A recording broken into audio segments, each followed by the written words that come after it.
Welcome back to DONSLIFE, welcome to the channel. If I sound more ridiculous than usual, and if I look more pale than usual, well, it's because I'm sick. But if you know me, that means the work still doesn't stop. So over here we have my GMC Sierra AT4, and I know a number of you have been waiting for me to wire up something. We have this DV8 winch here. It's not powered up. The wires are back there, they're ready to connect. So that's something that we're gonna do today. Now, if you didn't notice already, the truck is absolutely filthy. I need to go run some errors, I'll go wash it off. I won't bore you with all those details, but we'll get it cleaned up a little bit. We want to do that before all of this starts to melt again and it just gets muddy. So we'll go do that now.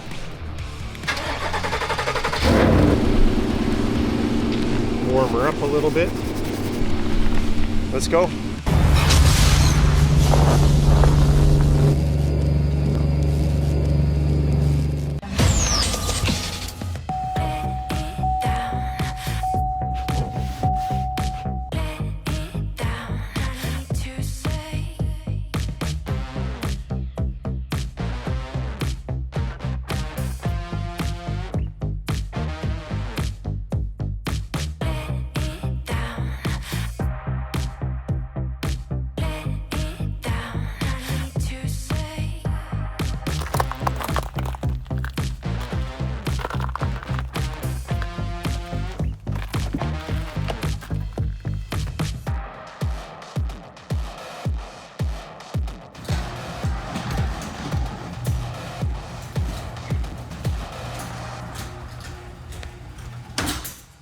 Well, despite my best efforts, she's still dirty. That's okay. I think we can still work with this. Now, I think I figured out the strategy on how I want to hook this up. So I've taken the wires out of the cavity here, which in the first video, if you saw me install this bumper from DV8 Off-Road, you'll know we put the winch in and we just coiled up the wires there for safekeeping to eventually route to however we were going to hook them up in the engine compartment. Well, we figured that out. So what I've done is I've ran these wires from the back of the winch over the frame rail, not through it because I don't want them to chafe if there's any movement or vibration, and then ran them up in behind the bumper, in behind the cavity here, and then pulled them out through the top. So this is the ground for the winch, and this is the power. Now this winch has the control box built in, so that's why there's not a third yellow wire. We don't need it, we just gotta make sure it's grounded properly, and then this is set up to a fusible link or a disconnect switch. We're gonna hook up a disconnect switch. I've already got a live wire hooked up to the positive terminal on the battery. It's right there. See where my finger's pointing? I'm running my C-Tech charger just to keep everything nice and charged up because the hood's open. I definitely recommend that you do something like that. Maintaining your battery is important. The switch I chose is this one here. It's going to give us a voltage readout when it's turned on. That way we can keep an eye on our battery so we don't discharge it too much if we're using the winch that we're unable to start the vehicle. I also have some ideas on how I want to mount this in the engine bay, and I'm going to use this little aluminum plate. I had some scrap aluminum. It's about 5 inches long. I drilled a hole in it already just for some test fitting, but I'll walk you through the rest to make sure that's all snug and set up. This switch here is rated for 250 amps of continuous current or 300 amps for 30 minutes. So for my usage, I think we'll be okay. Now the winch we have from DV8 is the 12,000 pound version with the synthetic rope, 6 horsepower motor. You can actually figure out the wattage and that way the amperage, if you wanted to do the math, for every horsepower, that translates to 746 watts times 6. That will give you the total watt rating if this was running at 100% load or using all 6 horsepower. But they do give you a chart here to estimate what the current draw would be depending on the weight that you're pulling. So if we're going for the max weight, our max amps would be 360. But because efficiency is a thing, and I don't know if this accounts for it, we could go and do the math and figure it out, but DC motors that these winches would use, they're not going to be 100% efficiency, so they would actually pull a little more than this if they're running at 80 or 90% efficiency. But that's okay. I don't think I'll be pulling anything beyond this area here, kind of in the middle, so I thought my switch being kind of in this range and safe for this range for continuous amperage led me to this one right here. You could also put a circuit breaker or a fusible link. I chose to go this way because I'll be monitoring this every time that I'm using the winch. When using a winch, you don't want to run it for too long or too heavy anyway. You're going to want to use short bursts and allow it to cool down if necessary. So I think we're okay for what I've chosen for this install. And with this winch from DV8 Off-Road, we have the wired controller. So this is if we're outside the vehicle and we'd like to control it where we're near the front of the vehicle. I don't know how long this cable is. We'll figure it out. It's probably 6 feet, would be my guess. But this is cool. We have a remote transmitter and we have a remote control here. So if we want to be inside the vehicle, we could control it, or if we're at a farther distance, we can control it. So I think the remote is going to be something that's really cool to use. Over here, we have the original parts that came with my winch. We have the fair lead here, and we have some hardware. I've upgraded to the optional DV8 fair lead upgrade right here. I think it looks better and suits the bumper, so that's why we have it there. So this is the backing plate for the switch.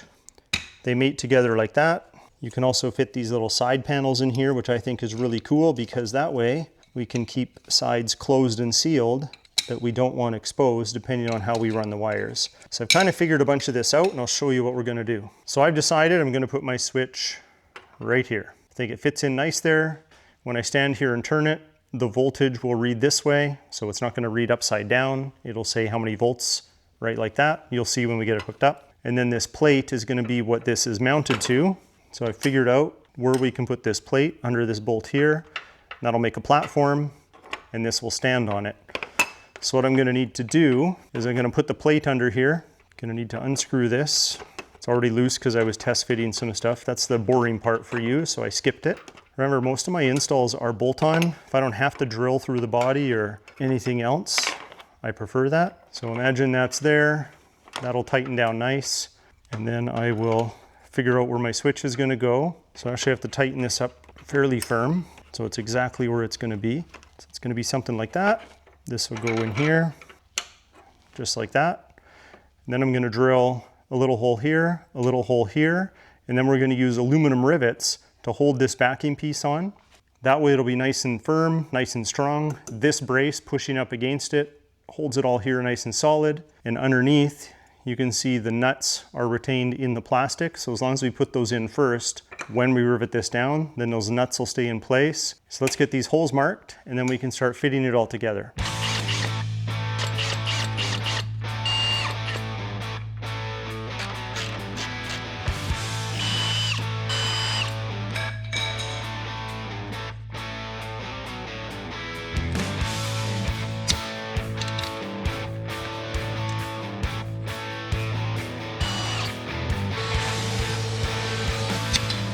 Well, we almost had it. I just drilled those rivets out because I forgot. I'm going to need some notches here to make sure that the screws or the bolts, when they go through here, they have somewhere to go. In case they're a little too long, then I can shave them off so they'll fit perfectly. So I had to put those notches in. It's called learning as we go.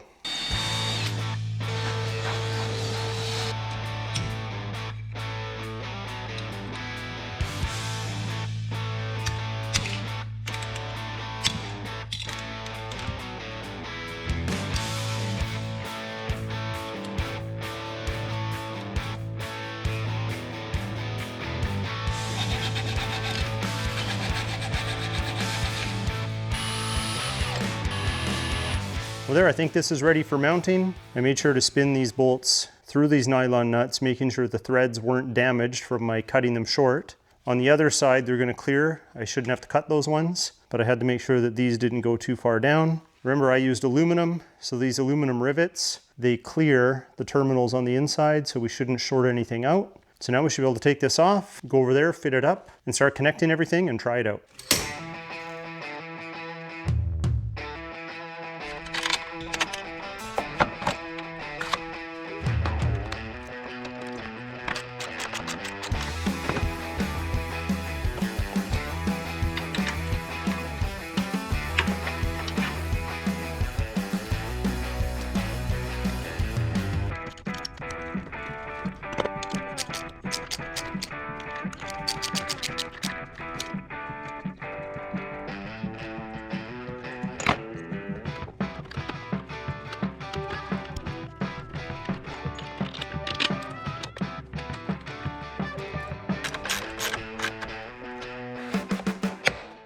Okay, she's all hooked up. Let's turn it on and see if we get a voltage reading. You know it. I think it's a pretty clean install. The wires only come out this side here. And I still have to hook up the ground for the winch. I'll just route it next to the power wires over here to this ground, because this is what's grounding this switch to give us the readout when we turn it to the on position. So I'll take care of that quickly, and then we'll be ready to test the winch. Okay, we got the ground hooked up. She works. I think we need a little more room. We're gonna pull outside and try out this winch. Shouldn't have any problems. Uh-oh.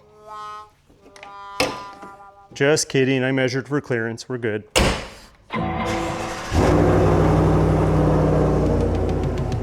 Now we have two ways to hook this up. Let's start with the wired remote. Now to access the winch, we have these ports on each side. You can see, maybe you can, maybe you can't, but if I reach my hand in there, I can grab the clutch. Otherwise, we can get in from the side, but me with my medium-sized hands, I should be able to take the rubber cap off of the port that this plugs into. It can only plug in one way, so you're gonna trust that I get it on there. Just spin it a little and eventually it will seat. So there it's seated. Oh, we got way more than 6 feet, probably 10 or 12. Now we should be able to turn this on. And it's already in, so we should be able to let it out. So that should have loosened the hook here. So I will pull on it while I let it out.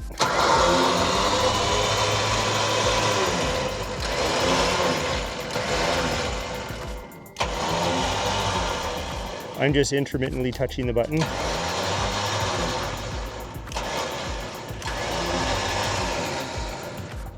There's a sleeve on here. So I'd say it works. Let's check the voltage here. 12.4. Now if the truck was running, obviously the alternator would be charging the battery, but the vehicle's off right now so you can hear my voice. Now let's pull it in.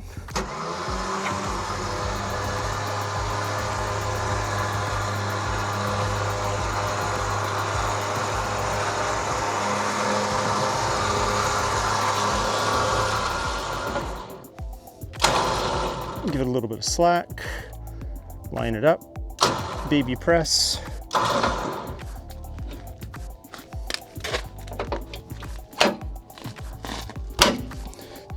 And one more in.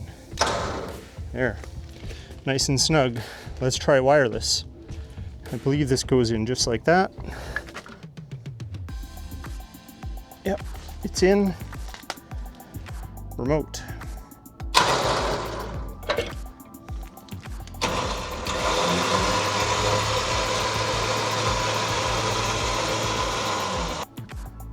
I'd say that works really good. Our voltage is still the same. My body weight's not much of a load, I guess.